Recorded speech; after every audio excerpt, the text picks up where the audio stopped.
તો અમે આવ્યા છે ધામરોડ દર્શન કરવા. તો અમે અહીંયા બહુ બધા મરઘા જોયા છે, એટલે મારા મનમાં એવું વિચાર આવ્યો કે અહીંયા એકલા મરઘા કેમ છે, મરઘી કેમ નહીં એવું. તો પેલી દાદીને પૂછ્યું કે દાદી અહીંયા તમારા મરઘા છે? તો દાદી કહે ના અમારા નહીં, અહીંયા જે ભક્તો આવે છે ને એમની જે માનતા હોય તે પૂરી થતી હોય ને તો અહીંયા બધા મરઘું મૂકી જાય છે. મરઘો તો જો કેટલા બધા છે. અને અહીંયા એવું બી કહેવામાં આવે છે જે અહીંયા ભક્ત આવે ને દર્શન કરવા માટે તો એમને જે ઈચ્છા હોય, જે માનતા રાખી હોય ને તે પૂરી થાય છે એવું કહે. જો કેટલા બધા વડ છે ને બહુ ભૈયું પણ નહોતું, મારા પેટમાં પણ નહોતું, બહુ ટાઈમ થઈ ગયો, ભૈયું બી મોટો થઈ ગયો. ત્યાં પછી મેં આવી ધામરોડ તો બધું અલગ અલગ દેખાય છે. આ ભૈયું જ બતાવે છે નવું મંદિર, અને લાગે છે અહીંયા નવું મંદિર બી બનાવવાના છે. તો આ બધું આવ્યું છે. ચાલો અહીંયા આ બાજુ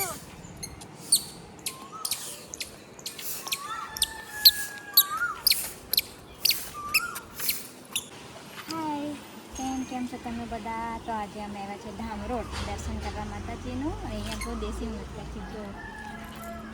જો કેટલા બધા મરઘા છે. ભૈયું પેલું શું છે ભૈયું? તો અમે નારિયેળ લેતા છે પણ દાદીએ હજુ નારિયેળ છોડતા છે.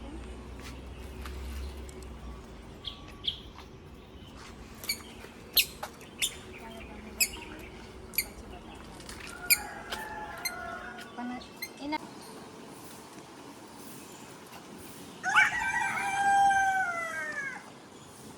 મેં બહુ ટાઈમ પછી આવી છું. મને એવું લાગે કે મંદિર હજુ બનતું જ છે, પણ મેં અંદર આવી ને થોડુંક આગળ તો મંદિર નવું બની ગયું છે. ને જેમ આગળ આવે ને તો બહુ જ મરઘા લાગે દેખાય. તારે બૂટ નહીં કાઢવાના, જે જે કરવાનું. ચાલ બૂટ કઢાવો. આ બાજુ બી બહુ જ વડ હતા પણ એવું ઓછું. હા કાઢું. હા આવ્યું કે દે જે કરવા આવ્યા છે એમ કે. હા અમે જે કરવા આવ્યા છે એમ કે. અહીંયા કઈ છે મરઘી? મરઘી છે એવું કે? હા કઈ છે મરઘી? પપ્પાને બતાવો. પપ્પા એ કોણ છે? મરઘી. હમણાં જતા છે અમે કરવા. પક્કી પડી રહેવાનું આમ.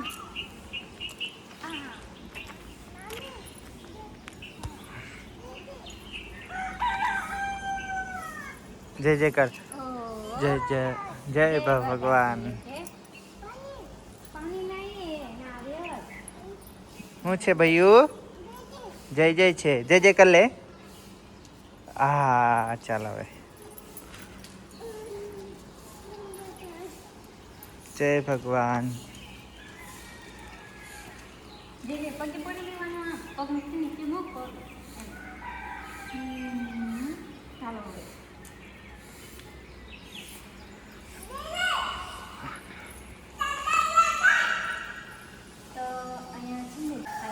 પૂરી થયું કે જેમણે અહીંયા આવીને માતા રાખ્યો હોય તો એમનું કંઈ થયું હોય તો અહીંયા છોકરાના ફોટા પણ મૂકે છે.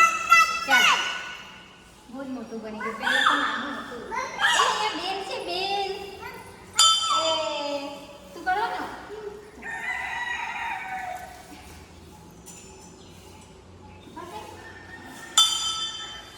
ચાલ હા જય જય.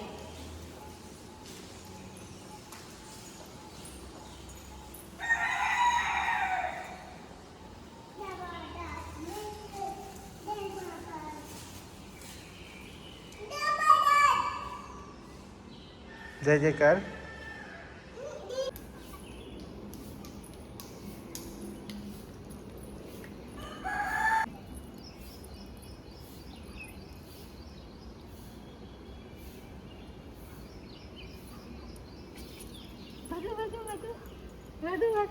તો ફાઇનલી ગાઈસ અમારું દર્શન તો થઈ ગયું છે. તમે પણ દર્શન કરવાના હોય તો તમે પણ આવજો ધામરોડ. તો ટાટા બાય બાય ને કોમેન્ટમાં જય ખોડિયાલમાં લખીને કોમેન્ટ કરી દેજો.